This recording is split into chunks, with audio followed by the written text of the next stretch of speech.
Who can relate to this? Because I need our engagement. Thank you. Okay, so and then because these technologies are built by foreigners and we use them on a daily basis, it has kind of stifled our innovation that led us to be very dependent on them. So today we are going to be having remarkable panelists that will be helping me to explore certain questions and certain issues that we aspect in our industry. So we are going to be looking at three key issues, and my panelists will help me to expound on them. One of the issues is dependency on foreign technology. The second is how our key talents are leaving the industry or leaving the country to find greener pastures. And the third one is the investment opportunities for tech startups in the architecture, engineering, and construction industry. So I'll be calling up our panelists as as we begin this panel session. So I'm written out their bios so you can have a glimpse of who they are and what they've done. Okay, I have with me Yusuf Olani. He's a civil engineering graduate from the University of Lagos and is currently building his career as a researcher focused on AI and IoT. His groundbreaking research on using convolutional neural networks to identify building cracks earned him recognition as the first runner-up at Hinderback Nigeria 2024. So Yusuf has also contributed to structural design and project data analysis during his time at Arab Nigeria and Landmark Africa. He's passionate about advocating or advancing AI adoption in construction both in Africa and globally. Can we welcome Yusuf Olani to this?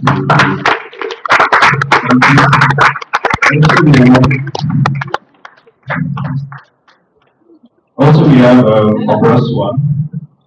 Obraswa is a seasoned civil engineer with nearly a decade of experience managing residential, commercial, industrial, and infrastructure projects across the oil and gas and construction, and also energy sectors. With degrees in civil engineering and infrastructure management, she has successfully overseen projects exceeding $30 million and more. As a foreign registered engineer, Esther is a strong advocate for game in West Africa, promoting innovative approaches to construction and sustainable infrastructure. Please let's welcome Obraswa to the panel. We also have Qasim Mohammed Abidolapo. Now, Qasim Mohammed Abidolapo is a dynamic quantity surveyor, and the founder of Academy for Digital Learning and Mastery Studio, ADLM Studio.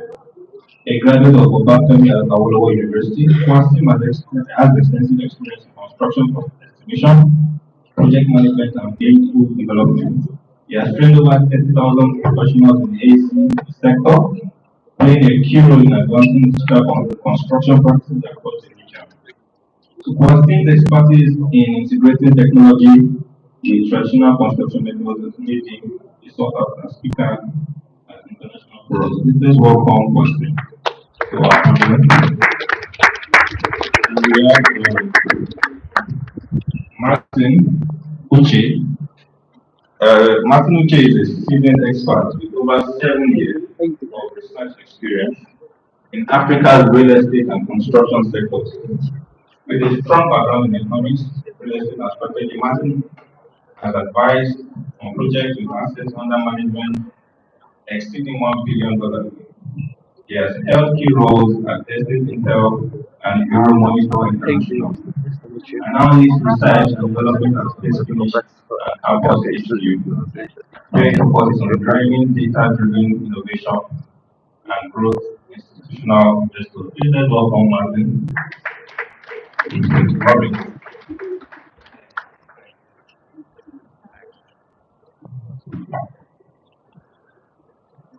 So I'm going to dive straight into questions. We have to about tech, and I think it's very important we have a discussion. We should start creating technology as an industry. And if we are talking about creating technology, we should not be looking at, okay, bringing in people that are not within the industry because most of the time we have what we call it, we have computer scientists and the likes building technology for us. They don't really understand how the industry functions. They don't understand the landscape of Nigeria. So I think it's a topic that we need to really address as an industry and maybe start investing in. So I'm going to ask Yusuf. Yusuf, you are a very bright and you're a big fan of tech, and you've been building tech since you're in your 200 level in school. So, what do you think about leaving the country after your graduation? Okay, we are graduated already. So we all know the old Japa syndrome. Do you think you're going to Japa and then look for greener pastures abroad? What are your reasons and your concerns? What are the things that will make you stay back? What would encourage you to stay back in Nigeria to build technology? Alright, good afternoon, everyone. Good afternoon. Thank you so much for the question. So I won't say whether I want to Japan or I don't want to Japan, but I'm definitely about but I can Japan if you want to Japan, don't say because of the Japan. But I like to address majorly my fears and concern. And I speak for maybe other units or other freelancers. And why do I say that is sometimes last week I was at education USA career fair. I know some people that I used to look up to. I saw three of my colleagues that actually did amazing things with tech in engineering. That was actually more both global and local competitions, right? Both Nigerian and foreign. But then I think our major fears are going to be in regards to having an enabling environment. And first, let's start from the academic sector, right? For me to do a research, like the research I did on brand protection, there is no any data anywhere for me to even start with, right? We are still even looking for data to this point. It's something that if I was going to do it within the medical sector, I would have been done since. But we didn't have those things in the industry currently, so we didn't have anything environment. Right? But for me to say whether I want to jump or whether my other peers are going to jump is Nigeria as a whole, they want to compete in AI, we do not have lights. Don't be surprised if there's none of this light now, right? We do not have lights, we do not have security, both job security. I mean, you don't have to be smart to get a job mostly in Nigeria, right? You probably need connection. And I want to compete where they value who I am, they value what I know, they value what I have in my brain. Like every other young people that we have here, right? So I feel like the living environment, most from the government, the industry, I can get to work now. One of the sessions I had earlier, I spoke about maybe having to work for 5 years. To be frank, the youth of today, myself included, we don't have patience. Right. And you know what? I can start a tech job and start getting money. Like Kenny Shorter said, I started coding since I was in 200 level. My peers are led to start doing software engineering job. I know the amounts they are earning, right? But it is very rare to see people that want to stay, right? That don't want to leave. So I feel like the living environment is a major thing, right? So yeah.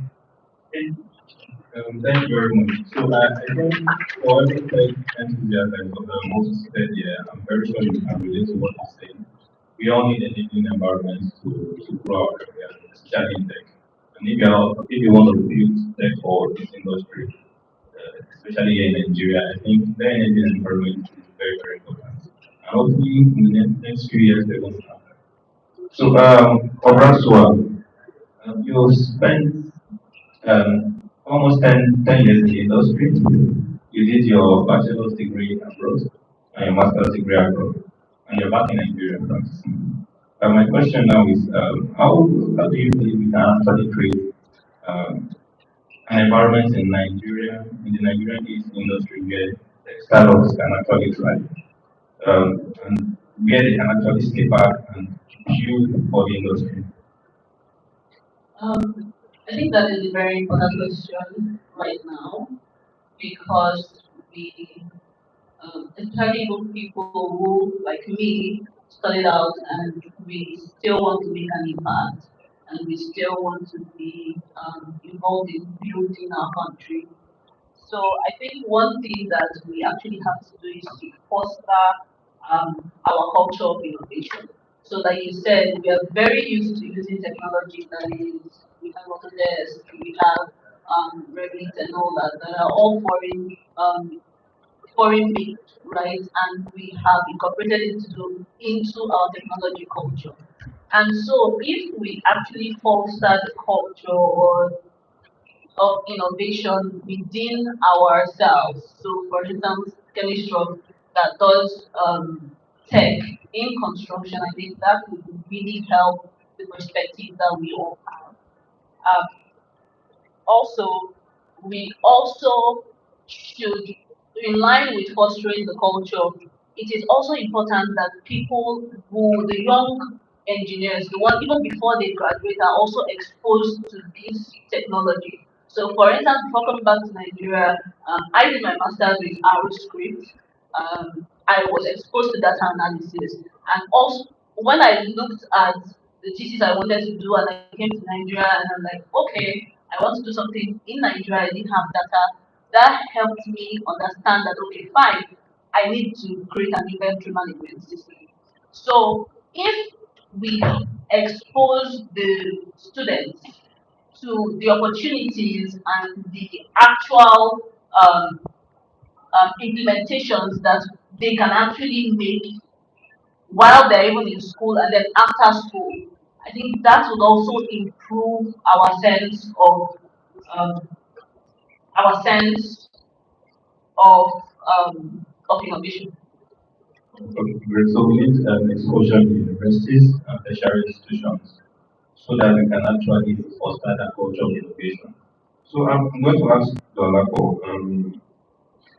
first thing you actually developed something, you've been building tech, yeah, for like you said, there are lots of fun surveys here. If you don't know what's in Dolako, I think it's very important to pay attention to what going to say today. We've been building tech for quantity surveyors. We've been training lots of quantity surveyors on how to use BIM tools and how to automate what they do.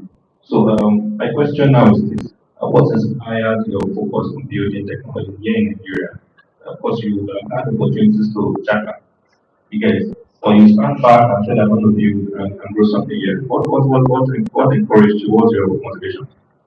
Okay, thank you, Kenny. Basically, the first issue I had, or the first experience I had with tech in quantity surveying was during my undergraduate days when I went for IT and there were so many redundant tasks. I'm sure many peers can relate. The idea of doing a quantity takeoff where you have so many buildings to prepare bills for and you have very short time to work with. Now we have Excel sheets. We used to use Excel then, but we still have to print the drawings on paper and do our takeoff and all of that, which was a very stressful process. And the organization where I worked with them wanted things to be done fast and sharp, where we had to stay overnight and all of that. So that alone was enough motivation to okay, look for ways to go out of the system that say, okay, I don't want to be in this system, I want to create something new. Let's find solutions to doing this redundant tasks over and over. Then that was what led me to encountering a digital software called Bluebeam first, then PlanSuite. So those are digital pickup tools, but those are international tools. That means when they were created, they were not created for the Nigerian construction environment. They were created for their own environment. If you notice, for example, PlanSuite, yes, PlanSuite is very good, but the default tools on PlanSuite is just the linear area and counts, which we can't relate with yet because yeah, abroad when they do their bill, they're doing square meters or perimeter. But in Nigeria, yeah, we need to break everything down. We need the concrete quantities, we need the formwork, we need all of that, which is not available in Plan. And that was why I had actually encountered my first experience with development. We had to develop a plugin for PlanSuite that allowed, okay, now we have a standard method of quantity takeoff in Nigeria. That's the BSMM. I'm sure PS can relate with that. So with that, we're able to like, okay, convert, create a PlanSuite plugin where you have a detailed BSMM format inside PlanSuite. So even though you're going to use PlanSuite and international software, you can now use it in line with your own system in Nigeria. Yeah, that was the first tool we created. And then another thing we're able to work with is the aspect of lack of knowledge. Also, we notice so many QS undergraduates don't really even know what they call, even though I've not even experienced any software throughout the undergraduate days. As an undergraduate, when I was an undergraduate, also, a course that has to do with computer application in went surveying. As at 2020, 2021, we had to go back to Excel and Microsoft Word, and the world has gone past that already. They are now digital tools. So at the level of our institutions, that's universities, they are still teaching old tools. They are still going through the redundant method, which is not fair.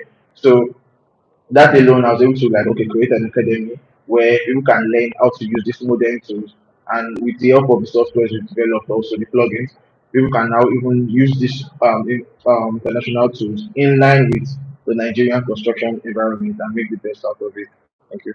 Oh, okay. I'm going to so that the audience will not be confused or will not think that it's been a bed of roses. What you are doing in Nigeria, like I said, maybe you are making lots of money from this running a tech startup.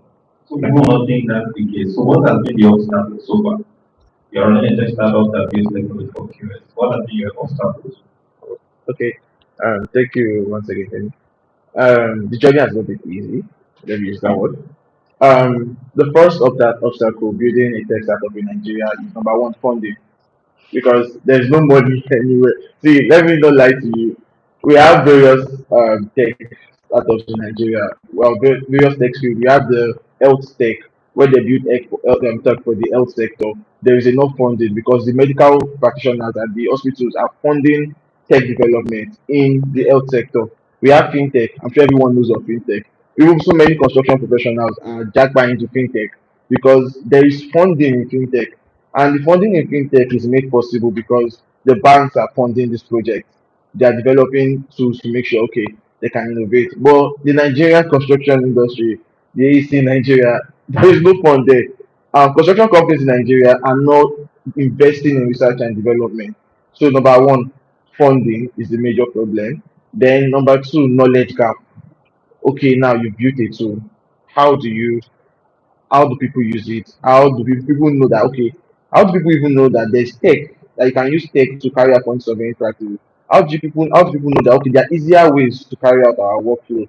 Like for example, with one click and drag, can quickly do your material breakdown for both from your 3D models and your 2D models right now in 2024.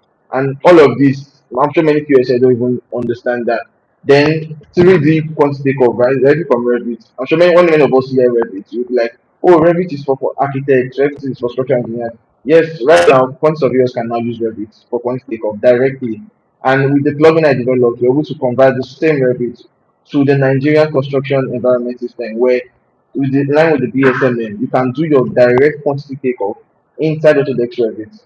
And it'll be like, wow. So creating all of that took a very long process, and funding for that was not easy and it's still not easy. So the number one issue is funding. Number two, lack of knowledge. Those two has really been a very great problem in So, development. the obstacle. So if you are planning on running a tech startup, so you know what the problem, what you're going to face. So get ready. Okay, so Martin, you Donald talked about funding, and you have an extensive background in real estate economics and strategy. You've done lots of research for Campus HQ and for the other company you're working for. So, how do you perceive the investment climate in the Nigerian ACE sector? You must have done your research regards to that. Do you think there are companies or institutions that are willing to support and invest in innovation? Thank you very much, Kennedy. I think that's like 12 questions in one. But yeah, I'll take a start of it. And I'll start by saying that I can totally relate with some of the things that the other panelists have mentioned. If you are in Nigeria, you know there's a data problem. It's almost, you know it as you know your name. I don't know, for those of us that can read you probably have to manipulate data for your research, for you to pass your. No, your supervisor is not doing it, so you can. So that's a big problem, right? There's a data problem. There is lack of interest in R&D. I did an article, I think, earlier this year. African businesses spend 2% of their annual income on R&D. So the global average is around 20%. So you can see the difference between the level of interest in research and development across Africa as a continent compared to the rest of the world. Somebody that is willing to just give part with 2% of their income to grow what they are doing, innovate on what they are doing, that person doesn't really care about you, especially if it's not directly, there's what they call first order return on investment, especially if that company or that individual cannot see the immediate impact of that on what they are doing. You gave an example of banks.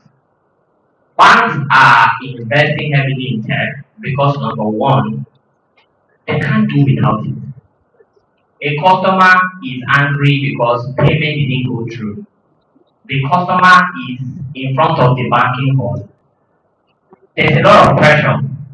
And you can see that, okay, if I deploy this tech, I will grow the number of payments I'm able to process from 2,000 in a year to 2 million in a year. And of course, that directly impacts my income, over the year. That's the first order return on investment approach. You can see it clearly.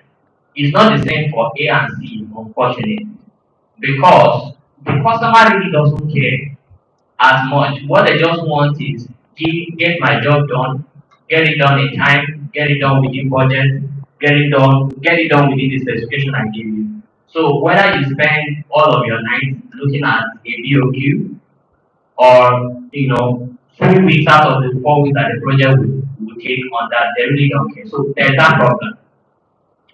Then talking about funding in the sector, I think that, to be very honest, technology in the AAC sector has not seen much interest like the other sectors for the reason I advocated. But honestly speaking, there's still money in the system. It's just that the way that money is allocated is sort of like varying, and it might give people a sense of there's no money in the system. There is money. On a macro level, I used to say that there is money, but that money is only moving to, when I mean macro level, I'm talking like a nation level or a continent level. That money only moves to regions where there is a stable economy and good policies to drive return for the people deploying capital. So it means that if I'm an investor, imagine I'm a venture capitalist, I have $1 billion to give companies or to invest in businesses. I'm more incentivized to invest in countries at that macro level where there's good policy, there is a stable economy to drive growth. And if you're in Nigeria, like the first data problem I mentioned, you agree with me that we're not that place. Am I right? Or is it just me that, okay, I'm happy I have a witness. So countries like South Africa, for example, are seeing more investment interest compared to Nigeria. Namibia, Tanzania, Mauritius, Cairo, those are like countries that, sorry, Nairobi in Cairo, in Kenya rather, those are like countries and cities that are seeing more investment interest. And that's just simply because they have good policies that businesses can, leverage to grow. They have a stable economy. They are not talking about dollars jumping up and down next week. Even startup founders are willing to build because you can see growth. I know of a company that, I think it was last month, I was having a conversation with the CEO. They had reached the level of return that their investor expected of them. I think that return was $1 million as I recorded. They made it. But Nigeria happened to them. At the time they were supposed to hit that goal, I think Naira was $1,020. When they hit the goal, they had made $1 million in recurring revenue, Naira equivalent. But if you put it at par with the dollar at the time, dollar was already 1,006. It took them 60% back to, they had lost 60% of the value. So it's not like you are working on the treadmill, you are making effort, but you are not progressing. So that's on a stability standpoint. Sorry, I'm taking a bit of time to explain this. Then on a micro level too, the money that is in circulation is looking for real problems. When I mean real problems is, I'll go back to the banking example. If you don't employ tech in banking, the customer will probably slap you, which is true because the payment will not go, CPM will call you. I mean, it's a real problem that people are facing. But in construction, like I said, the customer doesn't really see that much of a big deal. What they care about is I'm coming back 1 year later, 6 months later, deliver my project. So I think there needs to also be that shift in mindset from people who want to build tech that is solving like a headache, not a vitamin C type tech that is nice to have. If you are building something that the industry cannot do or breathe without, like a banking solution, you can definitely attract investment and you can definitely make money. I think that is what the way I see investment is settled. Thank you. Okay, so actually, I think you already answered the second question we can ask about the strategies that tech startups or upcoming tech startups should adopt to get funding from institutions in the industry. So, from what you said, building a solution that actually solves the problem is what you should adopt as a strategy. Because if you are in the banking sector and you are not solving a payment problem, you are basically not doing anything. Nobody's going to see you. So I think we need to start solving problems that are related to the industry and actually solving that are actually meeting needs and clearing out pain points. Okay, so I'm going to ask Yusuf this question. I don't know if you guys listened to his bio. Maybe I was a bit fast, but he has done something regarding AI. He applied AI for identifying cracks in buildings, and because of that, he was the first runner-up in the tech competition. So, Yusuf, I'm going to ask you, how do you see AI and emerging technologies helping the Nigerian ALA's industry now and in the future? So that should be specific to Nigeria or general. Essentially, yeah. So, how are you not going to take out dependency in foreign technology? Alright, so I think to give like for us to better understand it, like everything we are doing in construction, everything has a pattern, right? And that's what like AI is coming to do. AI is coming to learn from like patterns. For example, like when you have like an X-ray scan, a medical practitioner can actually use like AI to just like interpret it because it's a pattern, right? So like anywhere we have a pattern, AI can come to like solve the problem. So like I'll first speak to like my own specific like research interests. So we are having cases of building collapsing every time, every now and then. I remember when I was at Arab, right? So usually like when there is cases like that, or probably when there's like a problem in the building, we have to go there, check around, you do like NDTs, visual inspection and everything. Right, but there have been researches, though it's an emerging area, right? There have been researches about like how we can leverage AI and Internet of Things to like be able to like solve the problem of like building collapses such that as an engineer you don't have to go to the site to know what is happening in the structure. Probably there's an element you'll be able to tell me this is how this element is reacting, right? With IoT sensors. And then you can build like machine learning models that will be able to detect cases of anomalies. Anomalies are like unusual conditions, like a threshold that this should not get to. Like reflection is like sorry.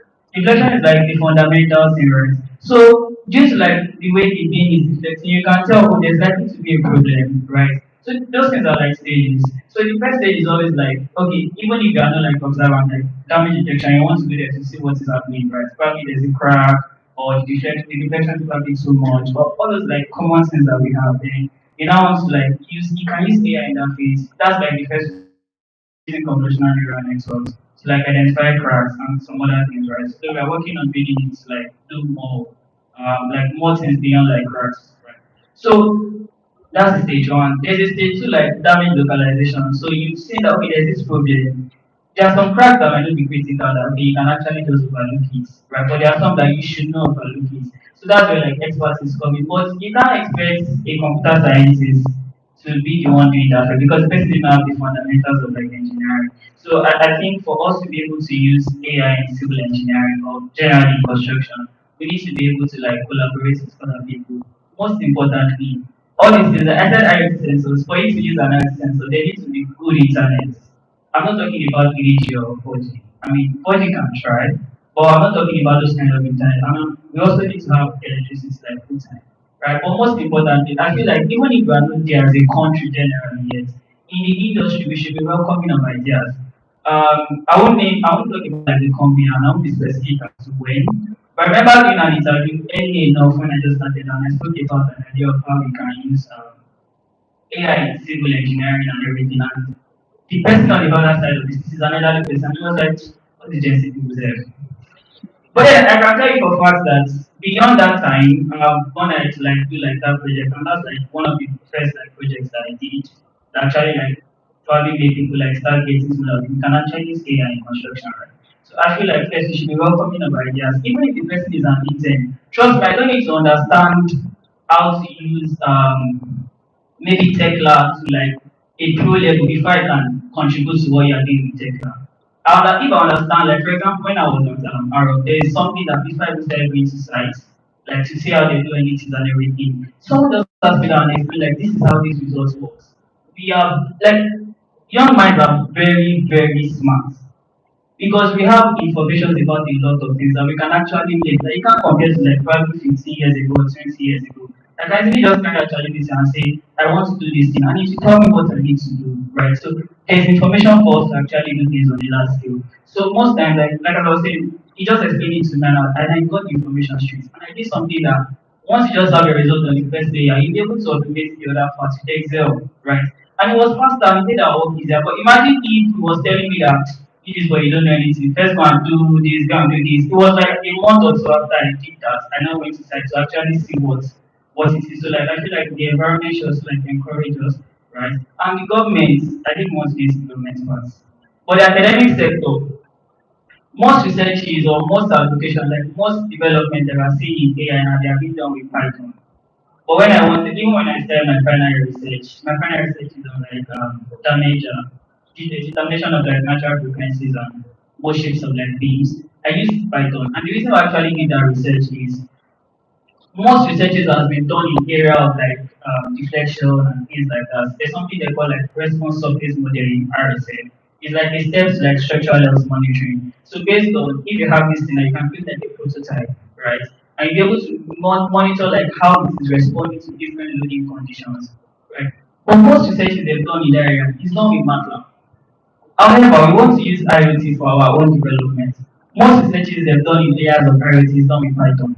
So you see there is like a mismatch in like the technology that we are using. So I like those in the academic sector, right? Let's start encouraging them to like do researches with Python, right? Instead of Python can actually do everything MATLAB is doing, but like most people still use MATLAB because they are very comfortable with MATLAB. So we need to like move away because Python is used everywhere. So for us to like drive growth in like innovation within the industry, I think we need to start like doing researches with like tools that they are being used globally, like in different industries. Medical sector, they are doing researches with Python now. And then they need to start teaching us Python in school.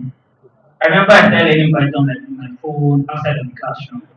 The only programming course I did in 200 level was C Sharp and you get what I mean, Sha. So yeah, those are going to be my Oh, thank you very much.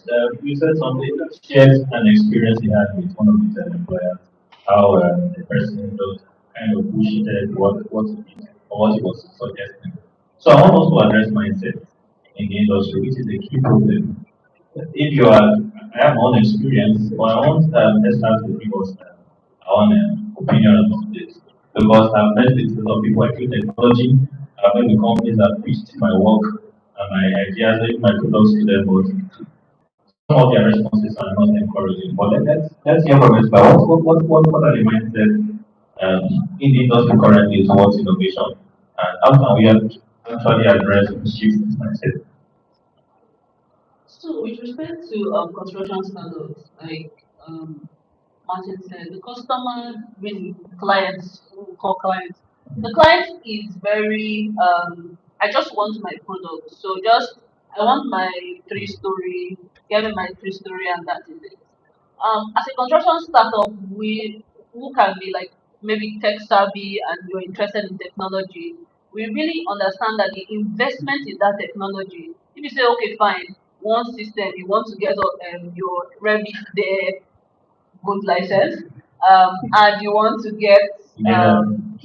the required tools that you need to produce these things. So right from your design to your construction phase, and you want to do these things in good time and get good turnaround and improve your efficiency. You realize that if you really tell the client that cost, it's on the back. Because the client does want the person's product, and the person too is not Nigerian is happening to the client, and the person wants the product for whatever reason, but also wants the product and mind, the person's own level of affordability, right? And so I think one thing we have to look at is not just the short-term returns that um, these investments will get to us or these researches will do to us, but also in long term. I think we should look at it from an infrastructural point of view, not just saying, oh, I just want to build a building and that is it, and I just want to get my returns and go. But then in the long term, you would realize that your investment actually pays. So I'll give you something as little as say a material, yellow beans. So whenever you think of the cost of actually getting yellow beans, you look at it and you think of your 3x4 and you're excited about life. You say your Marigold 3x4, it will do my work for me. But then when you sit back and then you go into your cost and your budget POSs, which I think makes the best project manager. Apparently. When you look at, I'm still biased. Uh, So when you look at these things and then you realize that in the long term, the cost that you're actually going to save and the quality you are going to get from this investment is worth it, then you'll actually invest in it. So I think also we should be a bit we should, I think, look down on the culture of being risk averse, saying, oh, there should be proper risk analysis, but um, we should hunger for this risk because this is what would drive this is innovation. It is what will drive the implementation. I think also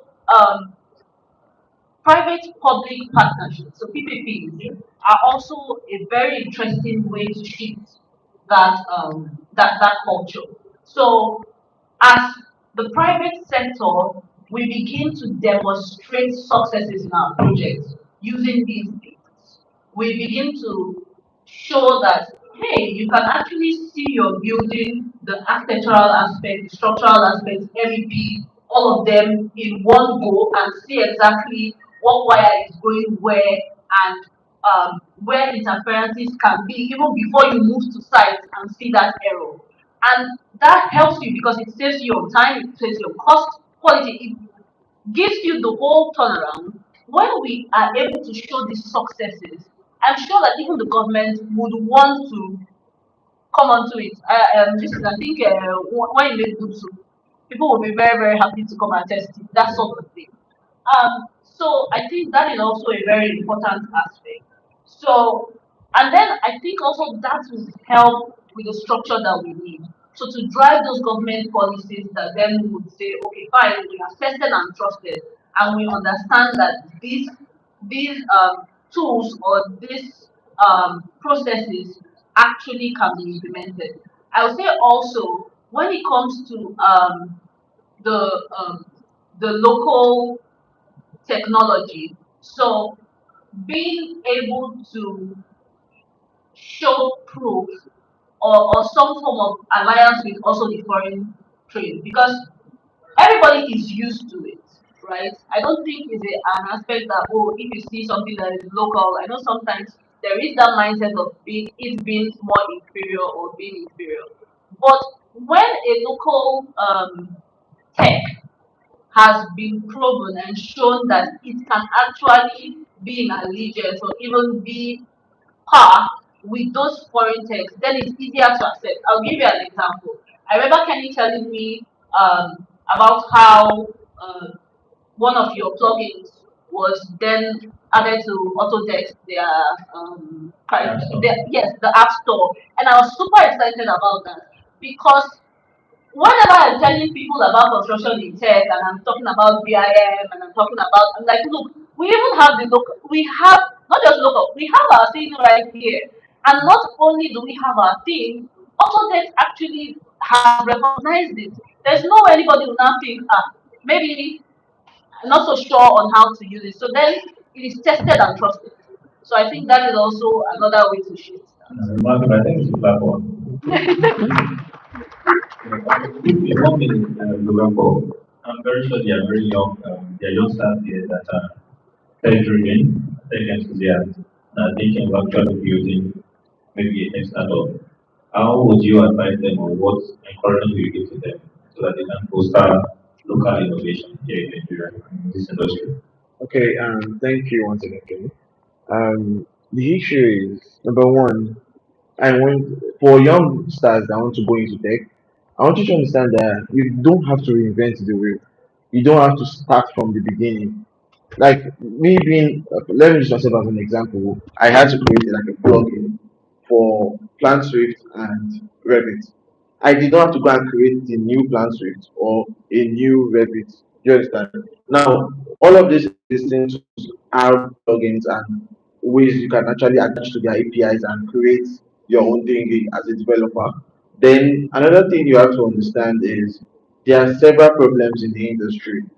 I like problems that you feel okay, this problem has not been solved yet. Honestly, in the Nigerian construction industry, let me use my field as an example. As a quantity surveyor, we have so many problems. The initial problem I focused and specialized in was the takeoff and estimating problem. We have problems with project management. We have problem with material control. We have problem with site management, cost control. We have so many problems when surveying. Now, all you have to do as a person is to identify all of these problems, understand, okay, the existing tech tools, where are they at? From there, pick things up from there, create something that will solve that specific problem, and just be innovative with it. And like I do say, the only limit is you. That's the truth. Whatever you want to do, whatever you want to do is possible as long as you do that. Yeah, I believe coding isn't really there, but solving problems is tech. So if you are learning code, you are learning code to actually solve a specific problem. I think that's what somewhere was the posted. So that can give us our Q&A session. So the last question, that we find this question. I want to quickly ask Martin, is, what specific strategy would you ASC startups can use to raise capital?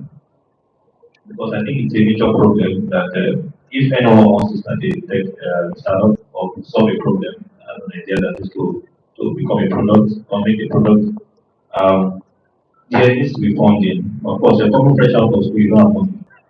How will you fund that idea? What strategy do you think you can use or this upcoming tech startup can use to raise capital? Back to this capital conversation. I think probably I need to work this in here. But I always, I think first of all that the how painful the problem you are solving is will either make you more attractive to potential investors or less attractive. And that's the truth. In this environment, everybody wants to make money. The investors who are deploying capital on businesses, their ultimate goal is to make return. And your ability to demonstrate that this your solution has the potential to solve real problems and have people pay you money for it will be like the game changer for you. Now, once you fix that, then you need to address the second problem that I've seen a lot of startups face. I think originally my ideal way to sort of like building a tech startup or building a business in general is usually to bootstrap. And this is what bootstrapping essentially is building your business and funding it with revenue from it. It helps you in two ways. Number one, it helps you manage your equity in the business early on, so you don't give out too much of your business to investors. And number two, it really helps you put your head down and do something that people can pay for. And the truth is, if you are able to do that, if you are able to build a tech startup in the construction sector, your biggest and it really solves problems. Your biggest investors will most likely be your customers, the companies you built it for. Imagine you build a solution that helped me reduce my cost by 25%. And tomorrow to me as the CEO of say Alarm Construction, for example, you are telling me that you need $500,000 to keep running, otherwise you go bankrupt. The way I would think about it is, do I withhold $500,000 from you, then you go bankrupt, and I go back to spending $10 billion to execute my project? You see, there's now investment interest beyond the company itself, beyond the founder. There's now investment interest from even your customers because you are solving their problem and your success is now tied to their own success. So then at that level, you are very likely to get funding even beyond your widest imagination. So it goes back to what I said earlier. Spend your time figuring out what problem is actually like a headache in the market. Sit down, solve it very well. Work with customers who will pay for that solution. Get people paying. You won't struggle to research. And then another thing is, which I've also said, sorry, our time is up. There are a lot of startup founders who have raised money from the wrong investors and they are struggling. I gave the uh, finance or fintech example earlier. If you are building in this sector where transactions happen once in a year, there are some construction companies that do one project in a year. Am I listening? It's not like fintech where GT Bank process 2 billion transactions every year. So if you now can raise funding from a VC that expects you to churn out 200 billion or 200,000, whatever that number is, level of growth, there's a problem because you can never do that because of the sector you're operating in. So if you are going to raise money, learn to raise from people who are aligned with your business model so that expectations are aligned and you don't have high blood pressure in the process of building your business. I think, yeah, that would be super helpful. I think we need to give a round of applause. Okay, we'll begin the Q&A session, but before we go to the Q&A session, I would like to mention that this particular topic I think is very important. And we have a team of guys that will be diving deeper, will be helping the industry dive deeper into this discussion. That's why we are going to be hosting a tech event this November, that's November 28th. And we expect everyone in the industry to be part of it. Something around the same globe. And if you want to really know the intricacies or the industry's view about innovation and how you can actually scale startups and tech in Nigeria, I think you need to be part of it. So I think we will take questions. How many questions? 3.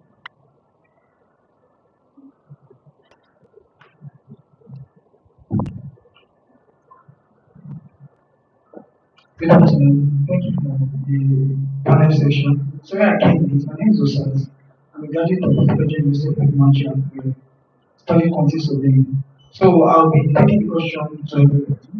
Yeah, so number one is on education. You're saying something about using Python, using mathematics. So you said it's studying in different environments. I don't know for any other school.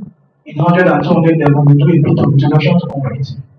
So we go for conferences and we hear people talk about doing train building, doing IoT, but we don't know the basics of IoT.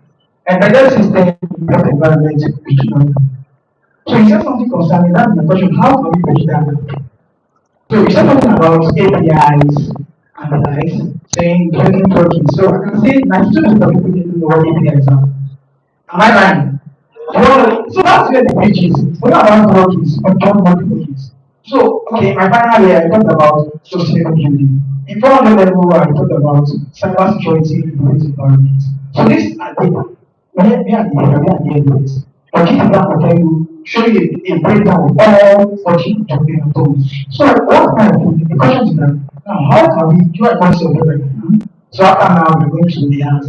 So how can we put that curriculum into the both environment? Because full time, my lecturer told me I'm a very stubborn person to talk to this. You're teaching me how to think of yes. Picking up is a priority, but how can I do the major things? How can I compete with you? Yeah. That's the thing. And you, yeah, I know your question, you're giving very pragmatic startup, and I'm looking forward to seeing company. So I'll Thank try. you very much. Yeah. So the thing is how you're saying talking about funding. So in the big environment, I know there is a policy that you cannot advertise your products.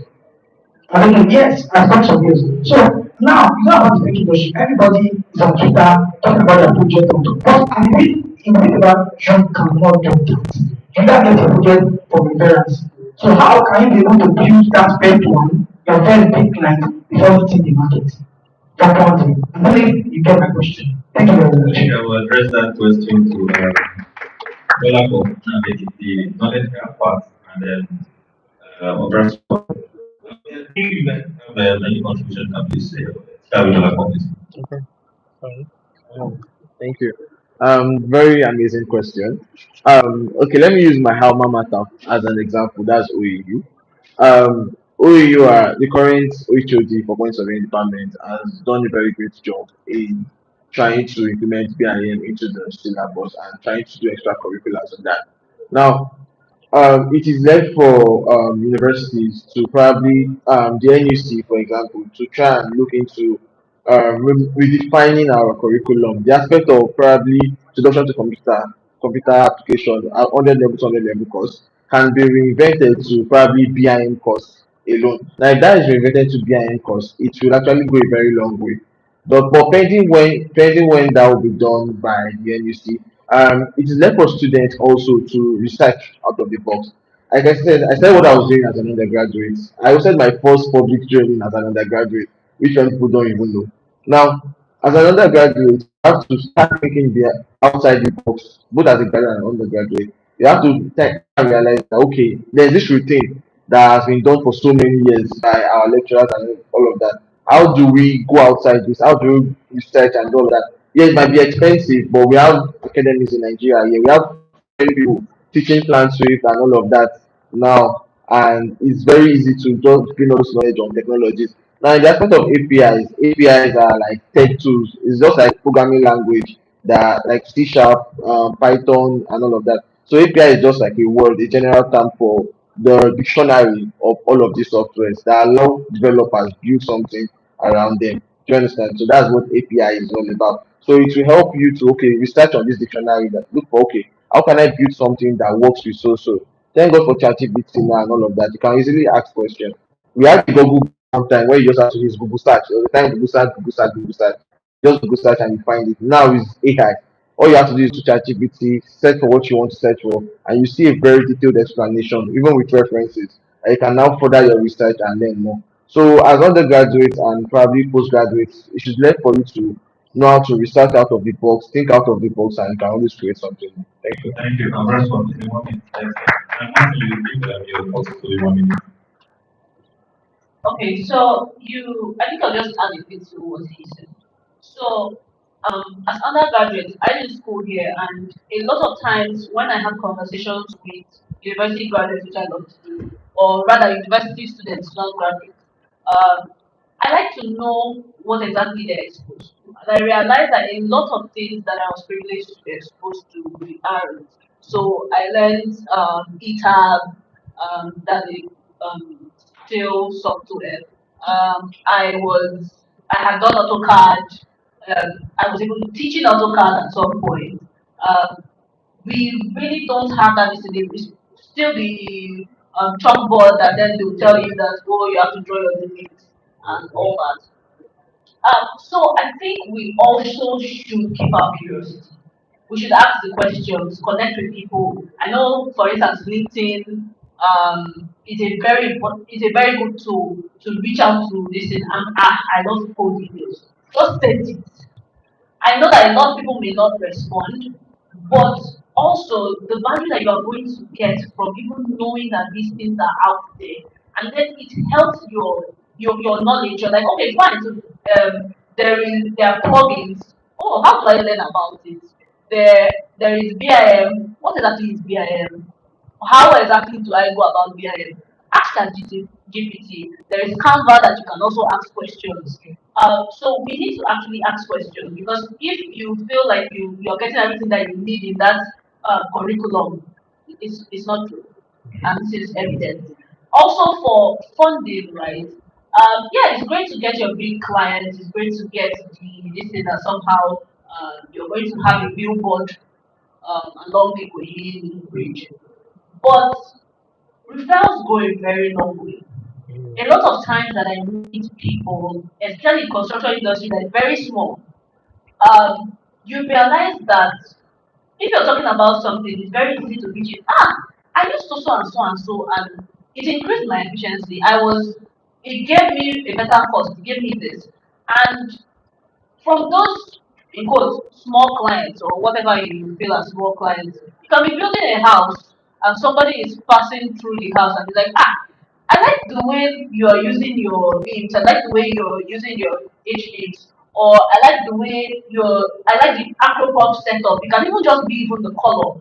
So those things also attract people who would want similar quality.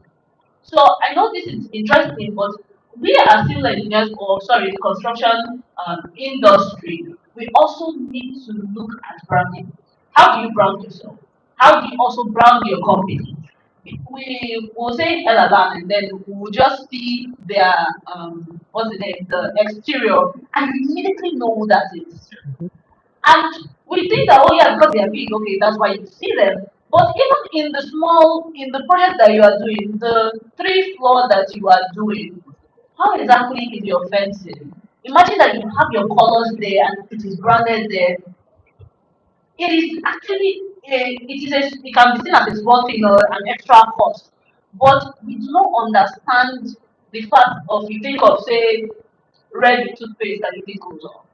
We do not understand the impact that those things actually have to our business. So I hope that. Okay, just to Yeah, one minute. yeah, I'll try to keep it very short. So I think to break that down, like even if they had it in the syllabus, for example, if I remember bringing it up during some when AEC came to my smart parents like answer. So like there's actually computing like the syllabus. There is I did still design in 100 level. Our major project was to design something manual in the system, right? So let's start from those that are actually teaching the courses.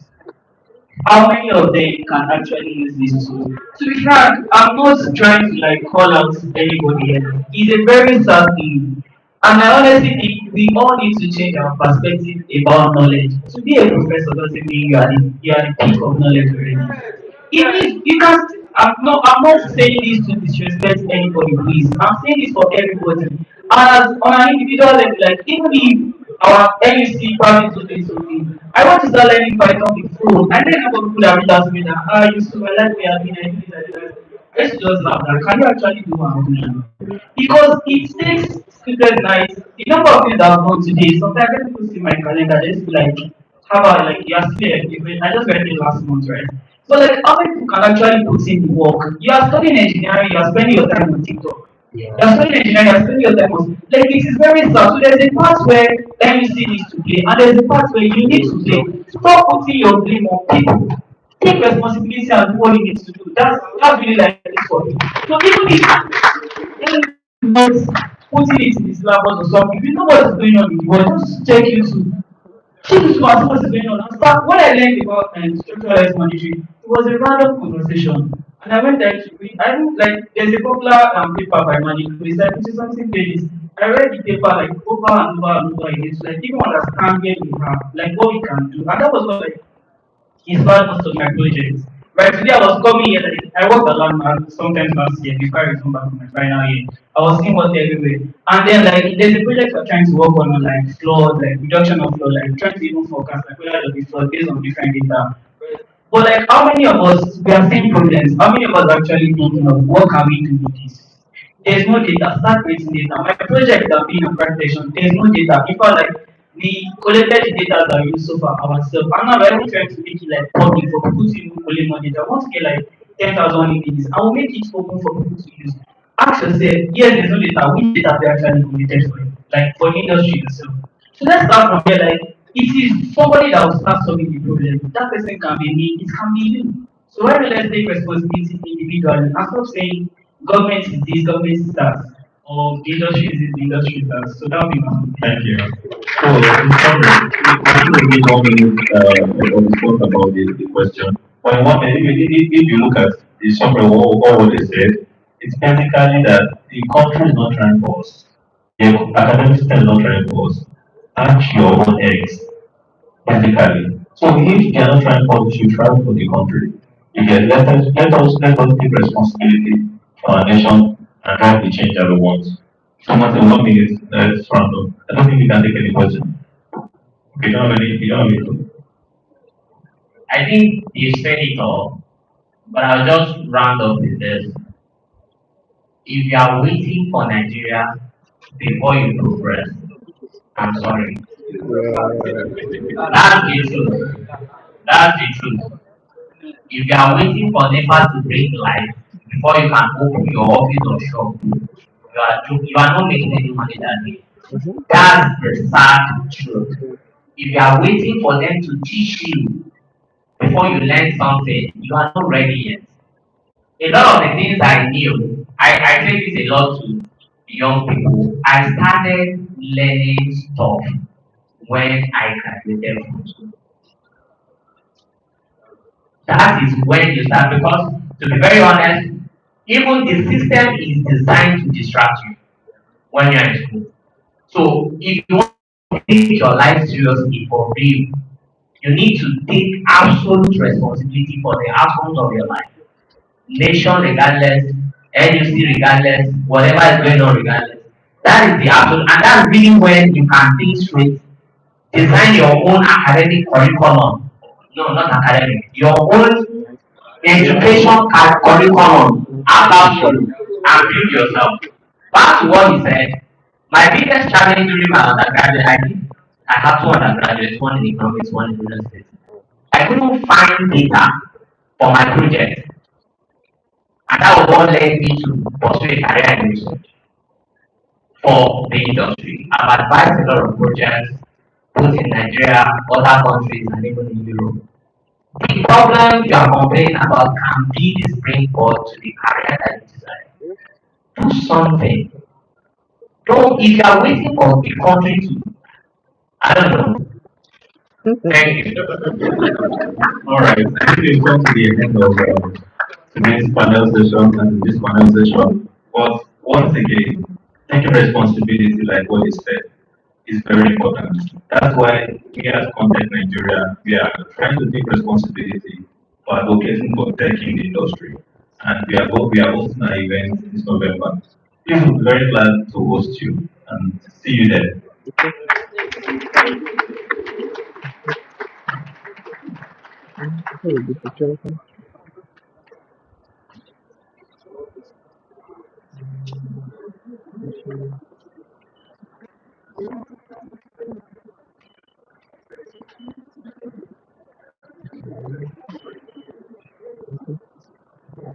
Okay.